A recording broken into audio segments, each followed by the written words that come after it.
Well, it has been a deranged week so far. We've got alleged war crimes at sea on one side, and then Google's AI mode plagiarizing food bloggers and forgetting what year it is on the other. Honestly, I'm not sure which glitch is more dangerous, and it's only Thursday morning. Welcome to another episode of This Week So Far. Our top story today, Pete Hegseth under fire over the alleged boat strike orders. Yeah, new reporting claims Hegseth, Secretary of War, Secretary of Defense is the real title. I hate that we've even attempted to change that. Issued a verbal order to kill everybody aboard a suspected drug smuggling vessel that was struck September 2nd in the Caribbean. Among those aboard were survivors clinging to the wreckage where a second strike reportedly killed them. Oh, Petey Petester. I still can't believe, after the security leaks and all this other stuff, that he still has his job, but hopefully this time his meatballs are properly roasted. Also, have you seen this? Yeah, sir, your Gestapo is showing. Just write the S's in lightning bolts next time. So why does this matter? Well, legal experts say killing shipwrecked survivors is a war crime under both peacetime and wartime law. So it doesn't matter if they're trying to justify it under a war or not, which they can't because we don't have a war happening.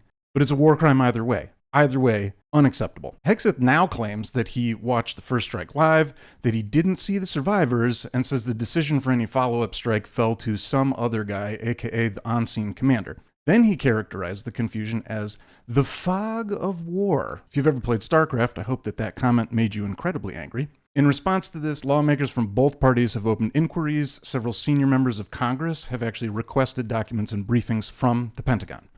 Good. Hopefully we'll see them.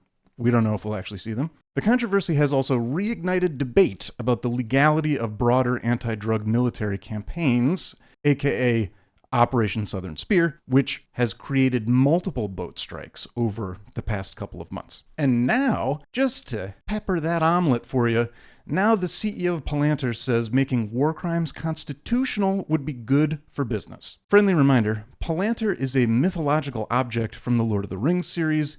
It's literally the crazy demon's eye sphere thing that Sauron uses to spy on the Fellowship. You know what would actually be good for everyone? Palantir going out of business. You filthy, worm-tongued rat of Isengard. In other key U.S. headlines, we've got the administration announcing firings of 8 immigration judges in New York City, part of the broader shakeup of the immigration court system. You can't have immigration delays if there aren't any immigration judges. The federal government has signaled a pause on immigration applications, so those are things like green cards, asylum, for people from countries already on the travel ban list. But not if you're white South African, of course. Good news. Oh, sweet, sweet, merciful, praise be. Good news. Court blocked the administration's attempt to cut Medicaid funding for Planned Parenthood across 22 states. We've got a little bit of pushback against efforts tried to abortion-related policy changes. God bless us, everyone. It's a Christmas miracle. In economic regulation news, the American Economic Association has banned Larry Summers, lovely, over ties to convicted sex offender Jeff Epstein. Sweet, sweet justice porn at its finest here. As I've said, if you're on the Epstein list, you get what you deserve. In world news, we're going to kind of blitz through these three.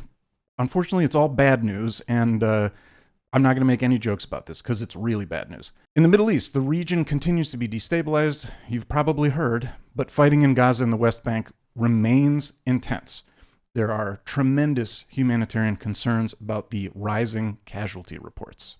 A natural disaster wave is ravaging Southeast Asia. There are massive floods, there are landslides, and it's happening across multiple countries. Sri Lanka, Indonesia, Thailand. It's killed over 1,300 people, 1,350 plus people actually, with hundreds still missing.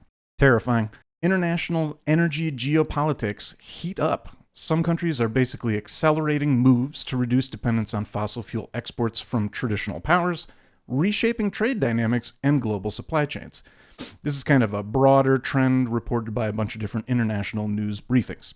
My world's on fire. How about yours? It's not the way I like it, but indeed, I am usually not bored. In our main story today, Google's AI mode has officially become the drunk mall Santa of the internet. So if you thought politics was the only thing melting down this week, surprise, turns out the real menace to society is AI mode in organic search. This has basically spent the past 7 days proving that it cannot reliably count years, find facts, or resist the urge to rip off hardworking creators, like some sort of TikTok repost account at 3 a.m. So what's the headline? Okay. Search nerds everywhere, from big-name SEOs like Lily Ray to your cousin who built that one Wix site in 2014 and now calls himself a growth hacker, SEOs have been showing that AI mode is confidently telling users next year is not 2026. That's right. The trillion-dollar search engine can't do basic calendar math. Good. Meanwhile, AI mode keeps assuring users that this is the future of search. This is the future I would like to unsubscribe. But the real nuclear-level scandal? Recipe theft. Straight up, copy-pasted, copyright-defying larceny. A chef from Inspired Taste caught AI mode distributing an infographic that was not just similar, not adjacent, but absolutely identical to her original recipe content. Identical. Word for word. Step for step. Seasoning for seasoning. Basically, AI mode broke into her kitchen window at night and said, "Don't worry, I'm open source." They posted the evidence publicly on X, also known as Twitter. The screenshots went viral because the plagiarism was, comically undeniable. So what did Google do next? Admit fault? Apologize? Reach out to the creator? No, they just deleted their post. Poof, vanished. Like teenage me getting my first speeding ticket. Commentators at Bleeping Computer also documented the incident, noting that the company pulled the promotional post right after people noticed the stolen recipe. Oh, geez. Nothing says we totally didn't do it like immediately deleting evidence of the crime. Meanwhile, Google keeps insisting AI mode is just giving helpful summaries, which is a bold phrase for something that's basically a blender pureeing thousands of human creators. I'm an SEO, so in my day job, I deal with this regularly. So here's the extra spicy part.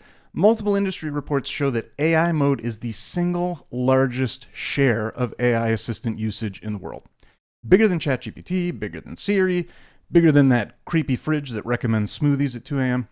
This means millions of people could be relying on a product that can't tell you what year is next, is stealing recipes, occasionally produces deranged advice like crumble bleach into your lasagna for extra brightness. That's a real example from earlier this year. So we're living in this golden era of search innovation. AI mode can't tell time, it can't cite sources, it hallucinates confidently, and now it shoplifts from food bloggers. Honestly, at this point, AI mode isn't a search feature, it's a lawsuit generator. Thanks to folks like Lily Ray, Barry Schwartz, many others in the search community, Inspired Taste, Bleeping Computer, anybody who's reporting on this, discussing this, sharing this. You should know about it, we should be thinking about it, we should be talking about it. And thank you for watching. We'll see you on the weekend.